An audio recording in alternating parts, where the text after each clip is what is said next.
Welcome back to your latest industry recap. The A321XLR is delayed and an airline, United, are retiring aircraft, and a sale of 787s has been postponed. China Southern Airlines has reportedly suspended existing plans to sell its fleet of Boeing 787-8s. As you know, trade tensions between China and the United States escalate. As tensions between these two rise with each passing day, airlines are now being forced to reassess previous decisions that were made, including the possible retirement or sale of jets. The risk of the current trade tensions is the ability of China Southern, the broader country also, to take on new planes, following China's confirmation that it would reject any new commercial airplane delivery from Boeing. As a result, while the 787s were initially placed for sale, they are now expected to stay as concerns emerge over China Southern and other companies' chances to acquire new planes over the coming months to meet capacity. They're expecting a pretty tough winter period, if you will. China Southern's move is just one of the many that's unfolding currently. It has really seen the prioritization of older aircraft or planes that were meant to be axed to take on new generation planes that would move ahead with fleet renewal efforts but are now not taking place. While ultimately each set of circumstances is different, the forced readjustment of airlines' fleet's balance remains a relevant topic of conversation, as is obvious from this trade war in comparison to, say, a global pandemic. China Southern only 2 weeks ago reaffirmed its intention to sell the fleet of 787-8s. That really shows you just how quickly things can move. Driven by reporting, the 10 787-8s were listed for sale alongside 2 engines. Despite the jets being put up for sale, no buyer had emerged, but the 787s would have provided an immediate capacity increase to any airline that looked to pick them up. The very China and United States trade war that I speak of has escalated tenfold in recent months, and now Boeing is being brought into focus with fresh impacts. Like I said, China has informed all its airlines to stop taking delivery of new commercial airplanes. It really has been a long-standing trade war that has seen tensions rise on several occasions and then drop back off. You'd argue now it is only increasing tenfold, and the Retaliation Act will prevent the production of any new plane produced by Boeing that is destined for a Chinese operator, putting their output rates in limbo and seeing a lot of work now need to be conducted on a contractual sense to move through these obstacles. Over to the next story, and United Airlines confirmed the retirement of 21 aircraft earlier than previously planned in a recent quarterly report. The tough decision to retire aircraft earlier than expected is considered a last resort to try and manage several operational challenges. The confirmation will also result in substantial savings of around $100 million this year alone, that's USD, as tactics are initiated to ensure engine overhauls aren't required for these outgoing planes. United says that despite these early retirements of aircraft, its results could be very different looking ahead due to factors that remain outside of its control. Studying economic conditions and acquiring new planes will determine how the business performs in the upcoming months and also years. However, if there is one thing that is similar with these two aforementioned reasons, it is how largely they remain out of their control, whether it is political tensions that they don't really have a say in, or the delivery of new commercial aircraft. That is strictly down to the plane maker that they are ordering the aircraft from, and whether they can get their business together. Compounded by the mandatory groundings of aircraft driven by engine reliability concerns and, like I said, plane makers' inability to deliver on time, United says the integration may be more challenging than ever before.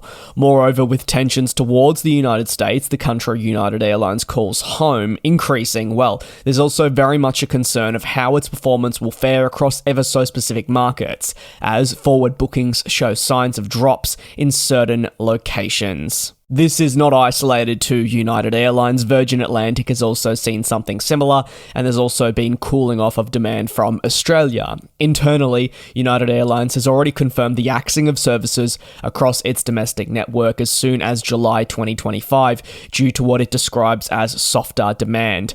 The domestic capacity cut aligns with United's very public commentary surrounding those ongoing political tensions, uncertainty, and more, which have largely led to customers not booking flights as often as they would, with maybe your customer confidence not being at the levels required. United therefore needs to adjust its network accordingly, as the retirement of planes has impacted it. Still, the reduced capacity would definitely be deemed necessary to ensure that further losses are not incurred. Before fresh political tensions, dropping customer confidence in flying, and a smaller appetite from some to actually head towards the United States, the airline was already expecting growth to be slower. That is because aircraft such as the 737 MAX continue to pose problems for United Airlines, ranging from the lower output at the American plane maker that is less than ideal. It results in Boeing being unable to get its jets off on time, and fleet renewal being a concern for the customer in waiting. However, another visible issue has been Boeing's ability also to certify planes within the MAX program. While there are some variants that have been present in our industry for actually quite some time, with United a customer of jets such as the 737-10, this is a plane that is still not approved. It is also the high-capacity variant, so across 2024, the airline consistently revised its growth forecasting, with the realization being made internally that the next few years will probably require a lot more patience, and that was before all of these political tensions emerged as well. And over to the final story, where Wizz Air has once again confirmed its launch with the next generation of the Airbus A321XLR has been delayed, with confirmation provided to CH Aviation, indicating that this is the second delay in the span of a month for the game-changing plane. Described as unforeseen issues during the delivery process, a revised timeline has not been provided at the time of recording to Wizz Air, a blow to the operator. The debut of the XLR is seen as hugely important for the airline's long-term future and to enable considerable fleet growth. However, because the XLR has been delayed, Wizz Air has been forced to deploy its A321LR on routes that the XLR was meant to already be flying on, certainly seen as a short-term solution to that broader inability to get the plane it desires. As part of this challenge, while routes such as London Gatwick to Jeddah can commence, they are not being operated at their full capabilities, which were intended when the airline first announced service. To make the non-stop route possible, the A321LR is being forced to carry a limited number of passengers between the cities, which is far from ideal and would not have been required if the A321XLR had obviously been delivered on time. Wizz Air's first launch delay, you may recall, came in late March 2025, when they said that a debut for the 31st of March would not be possible. The fresh comments at that point suggested that a revised timeframe for delivery would take place on the 10th of April, this date ultimately falling through.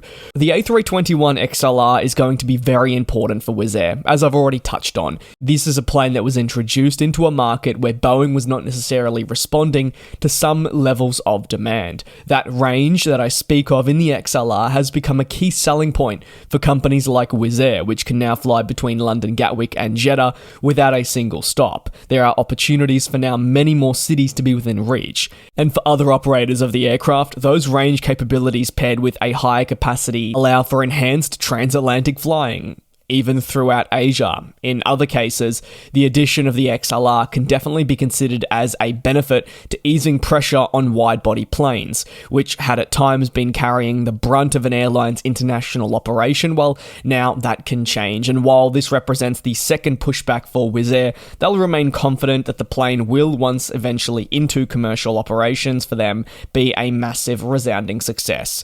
Thank you very much for your support here on the channel. It really does mean a lot. Take care, be safe, and I'll see you tomorrow for your next industry recap.